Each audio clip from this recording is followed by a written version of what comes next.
Hi. അപ്പം ഞാൻ ഇന്ന് വന്നിരിക്കുന്നത് നമ്മൾ ഓൾറെഡി ചെയ്തു വെച്ച കാര്യങ്ങളുണ്ടായിരുന്നു, അതിൻ്റെ ബാക്കിയാണ്.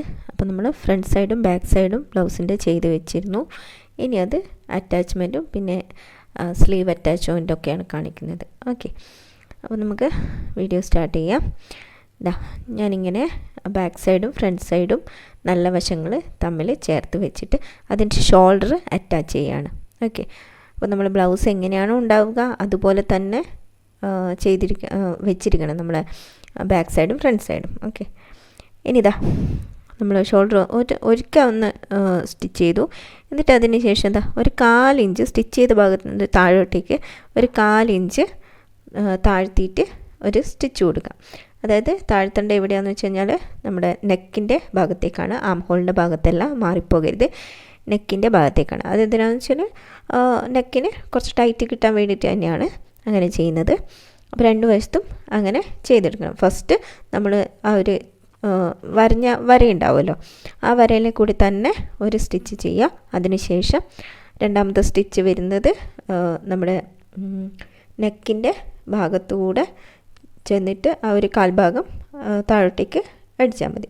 ഒരു 2 സ്റ്റിച്ച് ഷോൾഡറിന് എന്തായാലും കൊടുക്കണം. ഓക്കെ, ഞാൻ കംപ്ലീറ്റ് ആയി രണ്ട് ഭാഗവും ചെയ്തെടുത്തിട്ടുണ്ട്.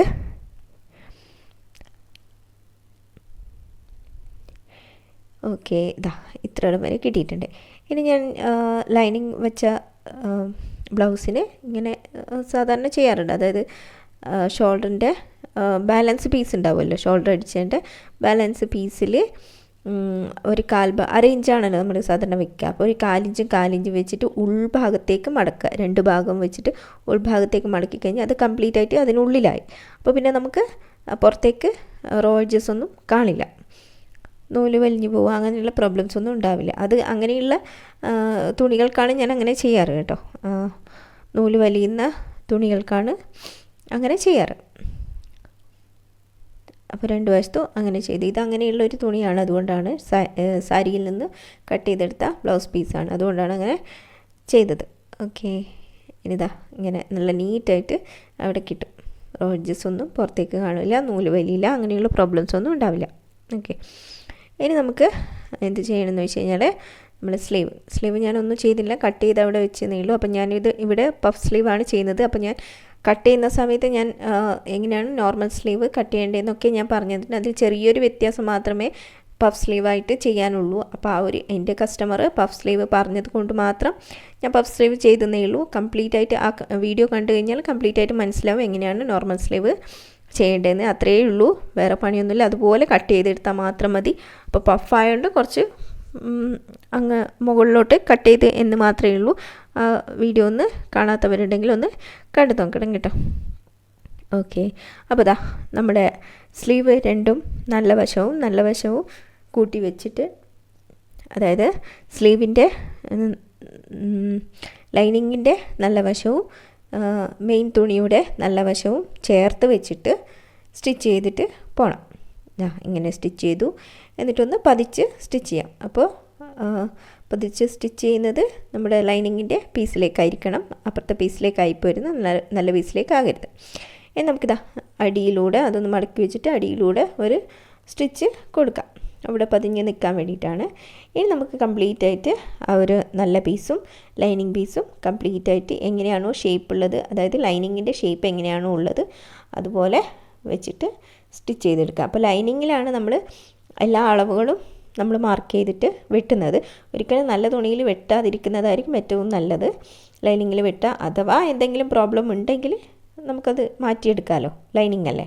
നല്ല തുണിയിലാകുമ്പോൾ നമുക്കൊന്നും ചെയ്യാൻ പറ്റില്ല. ഓക്കെ, അപ്പോൾ ഞാൻ 2 സ്ലീവും ചെയ്തെടുത്തിട്ടുണ്ട്, അത് ഞാൻ ഒന്നേ കാണിച്ചിട്ടുള്ളൂ. ഇനിയിപ്പോൾ ബാക്കിയുള്ള നല്ല പീസിൻ്റെ ബാക്കിയുള്ള ഭാഗങ്ങളൊക്കെ അങ്ങ് കട്ട് ചെയ്തിട്ട് നമ്മളെ ലൈനിങ് പീസിൻ്റെ അതേ അളവിൽ നമുക്ക് കട്ട് ചെയ്ത് വെക്കണം. അങ്ങനെ എന്തായാലും കട്ട് ചെയ്യണം, ലൈനിങ് പീസിൻ്റെ അതേ അളവിൽ തന്നെ കട്ട് ചെയ്ത് വെക്കാം. ഓക്കെ, അപ്പോൾ 2 സ്ലീവുകളും ഞാൻ റെഡിയാക്കി വെച്ചിട്ടുണ്ട്. അപ്പോൾ സ്ലീവുകൾ അങ്ങോട്ടും ഇങ്ങോട്ടൊന്നും മാറിപ്പോകാതെ നോക്കണം, ശ്രദ്ധിച്ചിട്ട് തന്നെ ചെയ്യണം. ഓക്കെ, ഇനി നമുക്ക് സ്ലീവ് അറ്റാച്ച് ചെയ്യാം. അപ്പോൾ ഞാനിവിടെ പഫ് സ്ലീവായിട്ടാണ് അറ്റാച്ച് ചെയ്യുന്നത്. അതുകൊണ്ട് ഒരു വശത്തുനിന്ന് തുടങ്ങിയിട്ട് മുകളിലേക്ക് പോയി കഴിഞ്ഞാൽ അവിടെ പഫായതുകൊണ്ട് നമുക്ക് പഫാണല്ലോ, അപ്പോൾ പിന്നെ അളവുകളൊന്നും അത്ര വലിയ ചിന്തിക്കേണ്ട ആവശ്യമൊന്നുമില്ല, പഫാണ്. അപ്പോൾ ഞാൻ ഇതാ പഫ് സ്ലീവ് ഞാൻ ചെയ്യുന്നത് വീഡിയോ ആയിട്ട് ഇട്ടിട്ടുണ്ട്, കാണാത്തവരത് കാണുക. അതല്ലെങ്കിൽ നോർമൽ സ്ലീവാണ് നമ്മൾ ചെയ്യുന്നത്. അപ്പോൾ നോർമൽ സ്ലീവ് ആകുമ്പോൾ നമ്മൾ എന്താണെന്ന് വെച്ചാൽ സെൻറ്ററിൽ നിന്ന്, അതായത് സ്ലീവിൻ്റെ സെൻറ്ററും നമ്മുടെ ഷോൾഡറിൻ്റെ സെൻറ്ററും അറ്റാച്ച് ചെയ്ത് വെച്ചിട്ട് ഒരു വശത്ത് നിന്ന് താഴോട്ടേക്കും മറുവശത്ത് നിന്ന് അങ്ങ് താഴോട്ടേക്കും മാത്രം അടിച്ച് സ്റ്റിച്ച് ചെയ്തെടുത്താൽ മതി. അപ്പോൾ സ്ലീവ് നമുക്ക് രണ്ട് സ്റ്റിച്ച് എന്തായാലും കൊടുക്കണം. സ്ലീവിനും ഞാൻ 2 സ്റ്റിച്ച് കൊടുക്കുന്നുണ്ട്. അപ്പോൾ അത്രയേ ഉള്ളൂ. ഇത് പഫായതുകൊണ്ടാണ് ഒരു വശത്തുനിന്ന് തുടങ്ങിയിട്ട് ചെയ്യുന്നത്. അപ്പോൾ ബിഗിനേഴ്സൊക്കെ ആണെങ്കിൽ സെൻറ്ററിൽ നിന്ന് താഴോട്ടേക്ക് പോവുക. ഓക്കെ, ഇങ്ങനെ നല്ല പഫ് കിട്ടിയിട്ടുണ്ട്. ഇനി നമുക്ക് ഞാൻ 2 സ്ലീവും വെച്ചിട്ടുണ്ട്. ഇനി നമുക്ക് സൈഡ് ജോയിൻ ചെയ്യണം. അതിന് വേണ്ടിയിട്ട് ബാക്ക് പാർട്ട് ഉണ്ടല്ലോ, അതിൻ്റെ താഴ്വശം, അതായത് നമ്മുടെ വേസ്റ്റിൻ്റെ ഭാഗം സെൻറ്റർ അടയാളപ്പെടുത്തുക. ഓക്കെ, ഇനി അതുപോലെ എന്നിട്ട് അതിൻ്റെ നല്ല വശം ഇങ്ങനെ വെച്ചിട്ട് നേരെ ഓപ്പോസിറ്റുള്ള ഫ്രണ്ട് സൈഡ് എടുത്തിട്ട് അതിൻ്റെ നല്ല വശം ബാക്ക് സൈഡിൻ്റെ നല്ല വശത്തേക്ക് മുട്ടുന്ന രീതിയിലായിരിക്കണം വെക്കേണ്ടത്. അതങ്ങനെ തന്നെ വരൂ, ഇത്ര ചെയ്തതല്ലേ, അപ്പോൾ അങ്ങനെ തന്നെ വരൂ. ഇതാ ഇങ്ങനെ വരും, കണ്ടോ. അപ്പോൾ അതിൻ്റെ അകത്ത് നമ്മുടെ വേസ്റ്റിൻ്റെ അളവ് 2 ഭാഗത്തും അളന്നിട്ട് അവിടെ നോട്ട് ചെയ്യാം. അതായത് ഫ്രണ്ട് സൈഡും ബാക്ക് സൈഡിലും വേസ്റ്റ് ഭാഗം അളന്ന് അവിടെ നോട്ട് ചെയ്ത് വെക്കാം. എന്നിട്ടത് സ്റ്റിച്ച് ചെയ്യാൻ സ്റ്റാർട്ട് ചെയ്യാം. അപ്പോൾ അത് കറക്റ്റായിട്ട് അവിടെ വെച്ച് സ്റ്റിച്ച് ചെയ്തതിന് ശേഷം നമ്മുടെ ചെസ്റ്റിൻ്റെ ഭാഗം ഉണ്ടല്ലോ, ബാക്കും ഫ്രണ്ടും ചെസ്റ്റിൻ്റെ ഭാഗം നമ്മൾ ഓൾറെഡി നമ്മൾ അളവുകളൊക്കെ അവിടെ അളന്ന് വരച്ച് വെച്ചിട്ടുള്ളത് കൊണ്ട് നമുക്ക് പ്രോബ്ലം ഇല്ല, വേഗം തന്നെ നമുക്ക് ഈസി ആയിട്ട് ചെയ്യാൻ പറ്റും. അത് ജസ്റ്റ് നല്ല വശത്തേക്കൊന്ന് മാർക്ക് ചെയ്തിട്ട് അതിങ്ങനെ കറക്റ്റായിട്ട് പിടിച്ചിട്ട് സ്റ്റിച്ച് ചെയ്തെടുത്താൽ മതി. അപ്പോൾ കറക്റ്റായിട്ട് പിടിക്കുക എന്ന് പറയുമ്പോൾ 2 ലൈനുകളും സ്ലീവിൻ്റെ 2 ലൈനുകളും ഒരേ രീതിയിലായിരിക്കണം, അല്ലെങ്കിൽ നമ്മൾ എവിടെയോ തെറ്റിയിട്ടുണ്ട് എന്നാണ് അർത്ഥം. എന്നിട്ട് നമുക്ക് നേരെ സ്റ്റിച്ച് ചെയ്ത് പോയാൽ മതി മുകളിലേക്ക്. എന്നിട്ട് അവിടെ സ്ലീവിൻ്റെ റൗണ്ട് അടയാളപ്പെടുത്താം, അതിലേക്ക് ഒരു സ്റ്റിച്ച് കൊടുക്കാം. അപ്പോൾ സൈഡ് ഫിറ്റിംഗ് എന്ന് പറയുന്നത് ബ്ലൗസിൽ വളരെ പ്രധാനപ്പെട്ടൊരു കാര്യമാണ്. കറക്റ്റായിരിക്കണം സൈഡ് ഫിറ്റിംഗ് എന്ന് പറയുന്നത്. അല്ലാതെ ഇങ്ങനെ റൗണ്ടായിട്ടൊക്കെ, അതായത് നല്ല വളഞ്ഞിട്ടൊക്കെ സ്ലീവ് മുതൽ സ്ലീവ് ജോയിൻ്റ് വരെ, അതായത് ആം ഹോൾ വരെ നല്ല റൗണ്ടായിട്ട് വളഞ്ഞിട്ടൊക്കെ കർവ് പോലെയൊക്കെ സ്റ്റിച്ച് ചെയ്യുന്നതൊക്കെ കണ്ടിട്ടുണ്ട്. അങ്ങനെയൊന്നുമല്ല, നമ്മുടെ കൈ അങ്ങനെയല്ല ഉള്ളത്, നമ്മൾ നേരെയാണ് ഉള്ളത്. അപ്പോൾ നമുക്ക് നമ്മുടെ കൈ നോക്കിക്കഴിഞ്ഞാൽ തന്നെ നമുക്ക് മനസ്സിലാവും എങ്ങനെയാണുള്ളതെന്ന്. അപ്പോൾ അതുപോലെ തന്നെയായിരിക്കണം ബ്ലൗസ് എന്ന് പറയുന്നതും. അല്ലാതെ റാ പോലെയൊന്നും അവിടെ ഒന്നും സ്റ്റിച്ച് ചെയ്യാൻ പാടില്ല. അപ്പോൾ നമ്മൾ ബൈസപ്പിൻ്റെ അളവ് കൊണ്ടാണ് അങ്ങനെ മാറുന്നത്. ബൈസപ്പ് അളവ് കറക്റ്റ് അല്ലെങ്കിൽ എങ്ങനെയെങ്കിലും എടുത്തു കഴിഞ്ഞാൽ അങ്ങനെ തന്നെയാണ് ഉണ്ടാവുക, നമുക്ക് കറക്റ്റായിട്ട് അളവിൽ കിട്ടില്ല. അതുപോലെ ഇനി അടുത്ത വശവും അടുത്ത ഭാഗവും നമുക്ക് അങ്ങനെ തന്നെ ചെയ്തെടുക്കണം.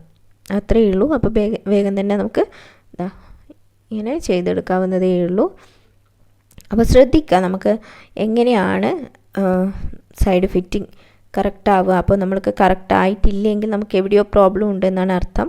അപ്പോൾ നമുക്കത് കറക്റ്റ് ചെയ്തിട്ട് വേണം നമ്മൾ ബ്ലൗസ് സ്റ്റിച്ച് ചെയ്യാൻ വേണ്ടി പഠിക്കാൻ വേണ്ടിയിട്ട്.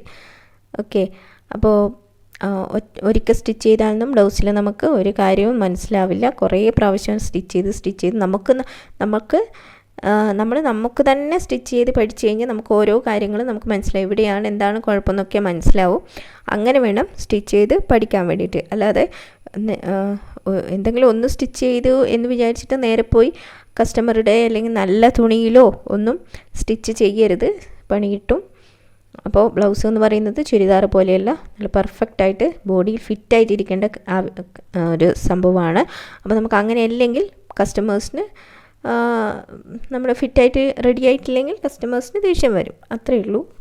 അപ്പോൾ ഞാനിതാ കംപ്ലീറ്റ് ആയിട്ട് സ്റ്റിച്ച് ചെയ്ത് റെഡിയാക്കിയിട്ടുണ്ട്. എന്നിട്ട് അതിൻ്റെ അരികൊന്ന് ലെവലാക്കി കട്ട് ചെയ്ത് കൊടുക്കാം. അത് ഞാൻ കാണിക്കുന്നില്ല, ലെവലാക്കി കട്ട് ചെയ്തെടുക്കാം.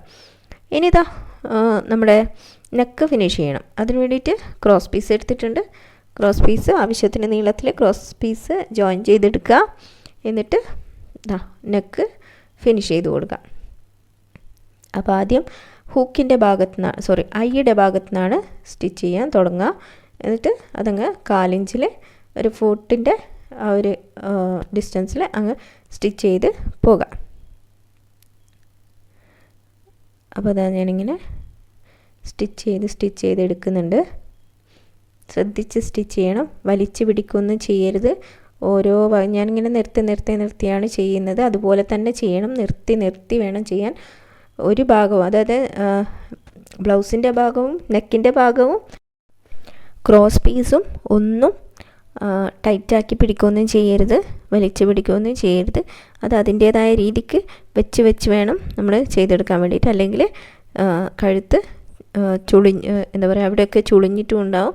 പോരാത്തതിന് കഴുത്ത് വലുതായിപ്പോവും, കഴുത്ത് മലർന്നു പോകാനുള്ള സാധ്യതയൊക്കെ ഉണ്ടാവും. കുറച്ച് ടൈറ്റായിട്ടൊന്നും നിൽക്കില്ല. കാരണം ക്രോസ് ആയിട്ടൊക്കെയാണല്ലോ നമ്മൾ വെട്ടുന്നത്. അതുകൊണ്ട് കഴുത്ത് വെട്ടുമ്പോൾ ക്രോസ് ആയിട്ടൊക്കെയാണ് വെട്ടുക. അത് കാണുന്നില്ലേ, ഓരോ ഭാഗത്തും കറക്റ്റ് ലെവലിലൊന്നല്ലല്ലോ വെട്ടുക. നമ്മൾ പല ടൈപ്പിലാണ് കഴുത്ത് വെട്ടുക നമ്മളെ ഇഷ്ടത്തിന്. അപ്പോൾ അത് റെഡിയായി കിട്ടണമെങ്കിൽ മെല്ലെ ശ്രദ്ധിച്ച് ചെയ്താൽ മാത്രമേ കിട്ടൂ. ഓക്കെ, ഇനിതാ ഓരോ സ്റ്റെപ്പായിട്ട് ഞാൻ ചെയ്യാണ്. ഞാൻ കുറേ ചെയ്തിട്ടുണ്ട്, ഇങ്ങനെയുള്ള നെക്ക് ഫിനിഷ് ചെയ്യുന്ന വീഡിയോസൊക്കെ ചെയ്തിട്ടുണ്ട്. അപ്പോൾ അത് നോക്കുക. അപ്പോൾ ഞാൻ കസ്റ്റമറുടെ ഫോട്ടോ ലാസ്റ്റ് കൊടുക്കാം.